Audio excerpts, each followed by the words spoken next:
time to cut steel.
Okay, now that I've cut the steel, I have to prepare the surface for welding and get constructing and start welding the fragments of the new frame onto the old frame.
back to this part again. I'm going to get my angles, I'm going to cut a little bit of steel, and back to welding. Woohoo!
Would you look at that, and the other side done.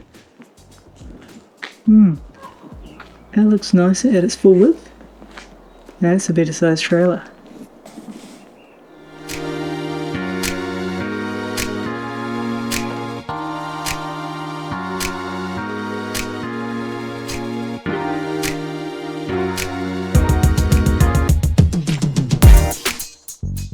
So good finally seeing it in its full form. Right. Next project. Maybe I should stick the brakes back on. What do you reckon? Thanks so much for watching. Like and subscribe, it'd be awesome. See you next week.